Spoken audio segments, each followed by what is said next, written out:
Good morning and welcome. I am so happy to see you all.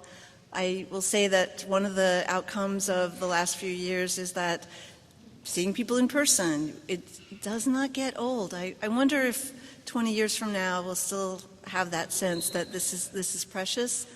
I hope we don't go back into times like the ones that we've experienced so that we relive again and again what it feels to be distant. But really pleased that you're here to celebrate Parent-Family Weekend with us. This morning, I want to share a bit about what I've learned from my lifetime in liberal arts and what inspires me about Reed. My dedication to the liberal arts began before I ever set foot on a liberal arts college. As an undergraduate at Oklahoma State, I was just talking about this, I majored in philosophy because the classes were small. Go figure, Oklahoma State, I have no idea why. The teachers were dynamic, and the questions were big and important. Socrates' mandate to live an examined life appealed to me, and I really took that seriously. I heard it for the first time in high school, in college rather, the unexamined life is not worth living, and I thought, wow, that is profound. Stored it in my knapsack and moved along. Later, I would come to understand that the questioning spirit, a disposition of curiosity, is the basis for lifelong learning, and that lifelong learning is the true gift of a liberal arts education. As someone who grew up in the middle of the country in the 1970s, I was a first-generation student before we ever used that phrase. So just imagine, growing up in a pretty rural area, most of my peers did not even go to college, and we just wouldn't have thought of ourselves as first generation. It's only recently that it dawned on me. I hear some people talking about having been Pell recipients. I was a Pell recipient, but it's just not something that I thought about because my peers were similarly situated. I note that because as a kid, I'd never even heard of schools like Reed. And this was a time also when college tours and applying to dozens of colleges were also not the norm. Some of you may hearken back to that time. So when I arrived at Oberlin College, after earning my PhD in English, the campus seemed like paradise to me. An intensive learning environment focused on inspiring young people to live their best lives. I loved the close relationship between faculty and students, the creativity of the students themselves, the possibilities of an exciting classroom and out-of-class experiences, and I knew that I had found my true calling. I'll also make a note that, at that time for a PhD in English from the University of Virginia, going to a liberal arts college was falling from grace. Right? There were our advisors in the graduate program really took the gold standard to be going to a research university and working with graduate students, not to be working with undergraduates. What I found, though, was that working with students at what I've come to see as the launching pad of their lives is some of the most exciting and inspiring work that one can do. So this as a calling. I like the idea of calling, even though it might sound a bit old-fashioned. When I talk to students now about imagining their futures, I'll often say to them, go toward the light, go toward the things that excite you, pay attention to what calls out to them. When you find the work that absorbs you, I hope you know this too, then there are new questions around every corner. You want to figure out as much as you can. It keeps you stimulated. It keeps you in a learning space. My wife, Cheryl, who is in the music business, will often tell people who want to ask, how do you get a career in the music business? And she'll just say that she feels like she was able to make her obsession her profession. And she was a kid collecting records from the time she was probably 5 or 6, loved music, inspired by music, and she just kept following the light and finding what would keep her absorbed. And so that obsession as a profession is one that appeals to me. For me, reading, writing, books, teaching, these were my obsessions. I discovered early in my career also that teaching is learning. The best classes are shared adventures. I found great inspiration from a poem by Langston Hughes. Some of you may know this. If you don't, I encourage you to look it up. It's called Theme for English B. Has anyone read this poem? It's a poem that it's about teaching, and the premise for the poem is the teacher has assigned the students to go and write a page. And if they write it properly, then it will be true. And that word true will come back in just a second. In that poem, the student addresses the teacher to say this: "You are a part of me as I am a part of you." The student is black, the teacher is white, the student speaks from where and who they are, and the poem's conclusion leaves the reader with big questions to ponder. I'm just going to read the last lines.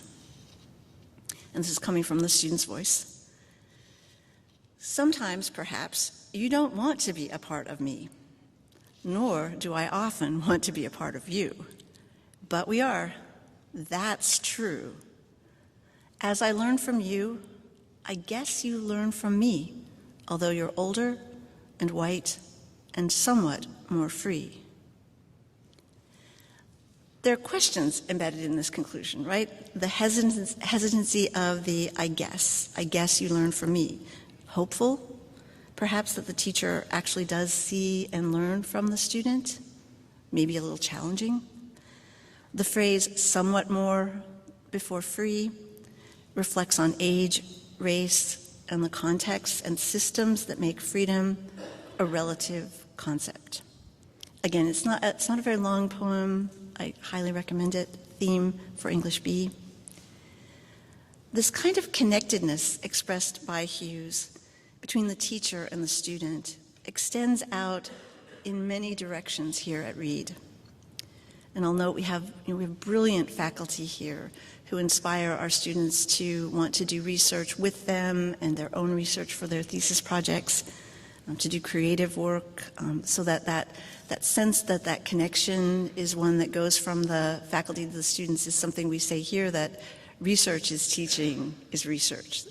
And so, as I'm saying, that teaching is learning, right? All of those things are interconnected. But here in our community, our students learn also from one another. You hear this as they talk excitedly about their peers. It's one of the reasons that I think students are attracted to small liberal arts colleges, because in these small classes, not only will they be seen and heard by their faculty members, they'll be around students who are similarly engaged and stimulated and also inspiring to them. So they learn from one another. They learn from our staff and community members. Those of you who were able to attend the scriptorium or the calligraphy class yesterday will have met at least one of those. Those of you who saw the performances know that we have staff who also teach music lessons. And there's just a lot of learning going on and mutual inspiration. So the students learn from everyone around them, and there's this kind of sense in which we're also always learning from our students. So there's this spirit of inquiry. Maybe you can feel that when you step on our campus, that there's this energy and a kind of a power of the community of active learners all around us. Something I'll notice that when the students turn in their theses, and I know some of you have graduating seniors, and they will do this or maybe have done this. They get laurels. We give them these plastic laurels. Something I would note, though, is that no one at Reed rests on their laurels, that phrase that indicates complacency. Instead, the laurels are evergreen at Reed. So in addition to these connections between and among individuals here, I want to talk about the serendipitous and fortuitous connections that our students experience as they move from class to class and semester to semester. No two students will leave Reed with an identical set of experiences. Their educations are highly individualized. And this leads me to a topic that I am passionate about: And that topic is how we think about the value of what our students study. This is a topic that's very much been on the minds of many in our country and maybe all over the place for a long time. What's the value of a college education? What do you get from it? And something that I will note is that we will often think about the degree as having a one-to-one correlation to whatever will become of the student, so what the calling is. You know, thinking back to my wife who didn't major in music business, right? She found her way from step to step. I think that that's not an uncommon story. And so, I invite everyone this morning to rethink two phrases that we use all the time when talking to students about higher education. And those phrases are, what's your major? And the follow-up to that is, what are you going to do with that? What's your major first? What's your major? It's the classic getting to know you question for students. It's kind of like the what's your sign from the 1970s that you asked at parties maybe. You'll say and hear it all the time on campus. What we know to be true, however, is that the major does not tell the whole story.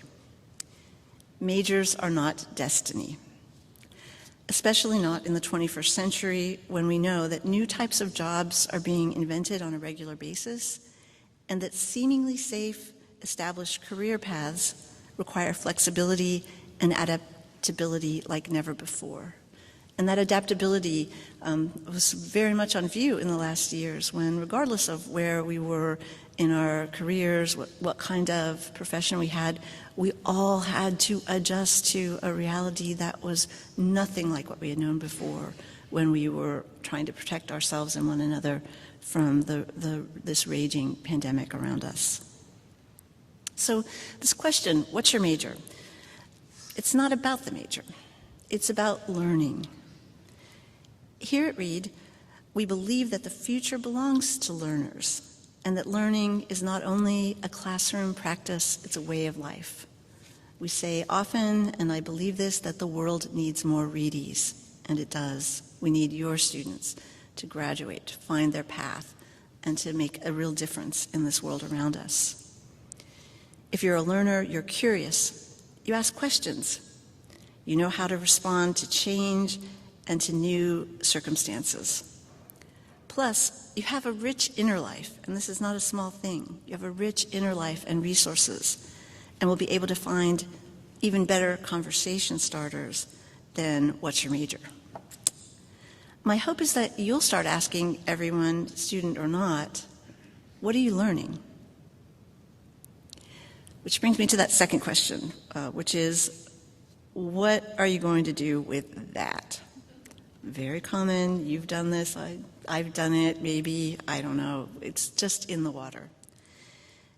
If a student majors in or takes classes in, say, art history or anthropology or philosophy, they're very likely going to hear that. There may be those who think that if they hear that someone's majoring in a science field or economics, they know exactly where the student is going. That is not necessarily true, right? So that question and the way that we think about it in terms of what will become of our students is one worth reconsidering. That said, I understand that you want the best for your student and that you want to be able to imagine what classes and majors will do in terms of lining up for their jobs, their vocations, their callings. But we do know, too, that life doesn't run in straight lines, and ultimately, what we want for our students is the most rewarding possible life. Whether your Reed student is a first year or soon to be graduating senior, I fervently hope that they're finding much to love and connect with. Going back to the Langston Hughes poem, we're all in this together. And even when we have hard times and disagree, the strength of connection is undeniable. And so I want to leave you with this to think about while you're here on this campus, and that is the magic of a liberal arts education. I sometimes think of those classes that the students take as constellations, and they each have their own. And there's something about that that shimmers when they tell you, this is what I'm taking, and this is how, amazingly, it connects to this other thing. Maybe you've experienced this in your life, and when you may or may not have been a college student or in other places where everything seems to connect, and you have this moment. This happens at some point in fall or middle of the spring when, for students, they realize, hey, what I'm learning in that science class, it connects back to this thing that I'm learning over here in this literature class. And how does that happen? It's all connected. Right, so the constellations all seem to be arrayed in some sort of a unified way. It's magical. We have the added bonus here at Reed that our campus looks a little like Hogwarts, right? With their, the beautiful buildings, the tall trees, the owl, the griffin, right? These are especially Hogwartian kinds of things. I've been very fortunate to spend the last 30 years of my life in college teaching, learning, and leadership. And I will say that once I discovered this model, I knew that it was the gold standard, the very best kind of education for helping our young people grow and thrive. The educational writer Paulo Freire puts it best. Education is the practice of freedom. And when have we needed that more?